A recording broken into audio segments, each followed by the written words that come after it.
Hi, welcome to part 5 of the restoration work of my 1960 Morris Mini Miner. I'm John, living in Milton Keynes in the United Kingdom, and the last video showed that I'd had all the welding complete. I'd finished welding up the front end and so on, and now as you see it's fully in paint. So this is going to be the last video that I'll take this year because over winter I'm going to start working on the mechanical stuff, cleaning that up and painting it up and preparing that for assembly. But I'm just going to move around the car just to show you what I've done since the last video. Now this has been sprayed, obviously as you can see, the inside, the outsides. I've also done inside the trunk area, that's all been repainted. So I did all that in my garage at home. So what I'll do, I'll show you around the car first, and then I'll show you my setup for actually my spraying, how I set everything up in my garage and so on to enable me to do that. And also I'm going to show you underneath the car, and this has all been painted as well, all the way around under the main floors, the trunk floor as well. Now what I did first, I painted the underside of the car. So I put the car on a scaffolding pole, as I explained in the last video, and turned it on its side so that the floor of the car was facing vertically, and then I spray painted everything from the rear of the trunk area all the way along the main floors, and also the lower part of the engine bay. So I had all that spray painted too, and it was easy to do all that while the car was on its side on that scaffolding pole. So all of that's been done. Now what you may notice if you look really carefully is I've also got some stone chip, which is a rubberized paint which I've applied above the primer but below the top coat.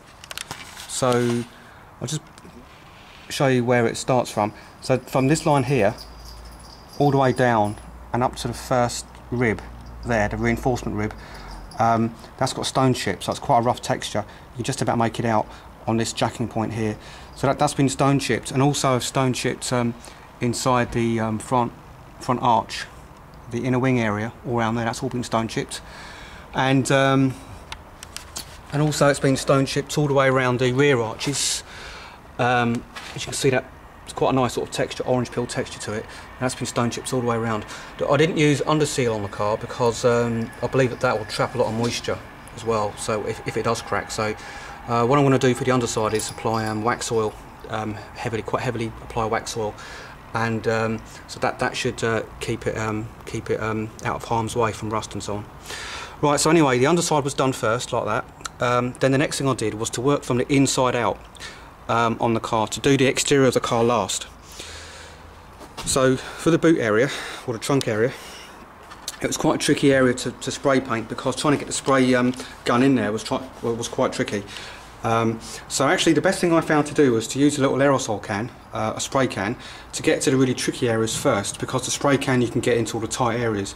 So I used a spray can for those, and put a few coats on that, and then I applied the rest of it with a spray gun. And the finish is quite good of the spray gun that I've got, but some of it does need to be rubbed down because there is quite a lot of overspray on this area of the arch just here, so that's got to be rubbed down and cut back and so on. But apart from that, it's I'm quite happy with it. So that's all done now. The next thing I did, just move around the front of the car, was the engine bay. So the upper parts of the engine bay and the front part of the engine bay, and that's all been spray painted. And by the way, this is cellulose paint. You can't really apply 2-pack paint in a garage at home because it's quite dangerous stuff. So this has all been spray painted. I've given everything about 4 coats of cellulose, so that's going to be quite easy now to flat down and cut back. Right, the next thing to do was the interior.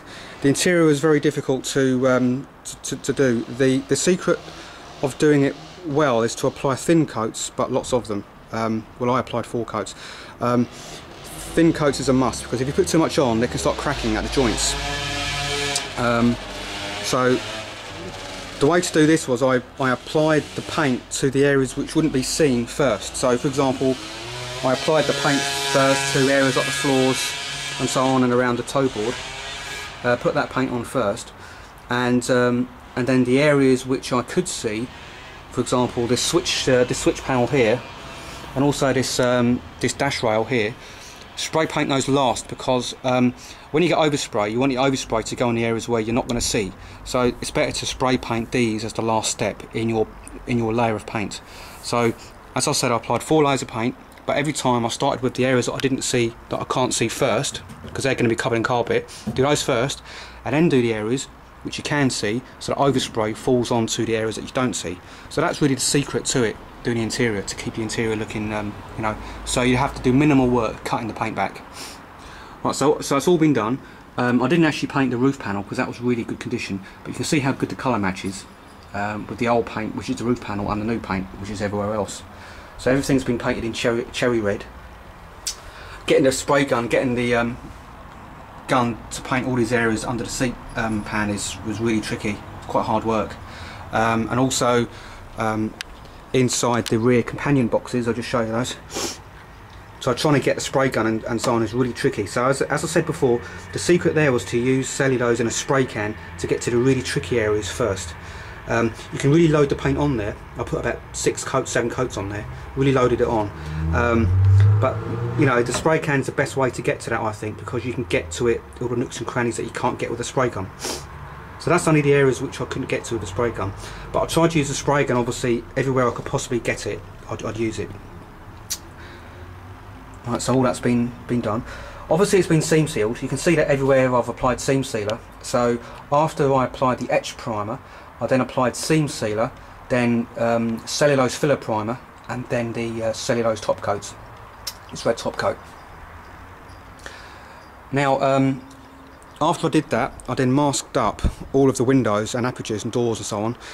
So I run a 2-inch strip of masking tape all the way around the inner edge, and then I used the brown masking paper just to seal it all, to cordon it all off, to blank it off. And that included the door apertures, the windscreen aperture, and pretty much any holes that you don't want paint to end up. I masked up also the headlight apertures as well, and indicator turn signal apertures, and also where the hood goes. So that's all looking good. I'm quite happy with it now. It has got a couple of runs on it, a couple of small runs, but the whole thing's going to need to be flatted anyway, so I don't really see that as being a major problem. But I'm going to leave that till around Christmas time to start cutting it back, to give it several weeks to really get to harden up. Right, so that's pretty much the body restored, really. There's not much restoration work on it now at all. There's none really. Just cutting the paint back and preparing the paintwork for assembly. The doors and the hood and the trunk are in great condition. They don't need to be restored, but those are now ready for paint. Just going to show you quickly in the facility that I've been using. This is my garage at home, and I'm running an airline. Show you the compressor. This is the compressor just over there, that red tank over there, and I'm running an airline, quite a long airline, to a water trap, which is this red thing here on the side of the garage, and I'm running obviously my air tools and so on from there. The spray gun that I've used for the primer coats has been this blue one. It's quite a cheap one. It's a Clark one, but really good for primer coats, and it's got a 0.4 tip on there. And for the top coats, I've been using this DeVilbiss spray gun with a 0.3 setup, 0.3 tip. DeVilbiss, one of the best brands around, so I use that for my top coats, all the red coats. And what I did is I put strip lights along the side of the garage, big strip lights, fluorescent lights, and those lit up the garage perfectly, and painted the walls a white colour. So that gave me the perfect environment for spray painting. It wasn't really a major problem, because the gun that I've been using is a HVLP gun, high volume, low pressure gun for the colour coat, so there wasn't a lot of overspray everywhere.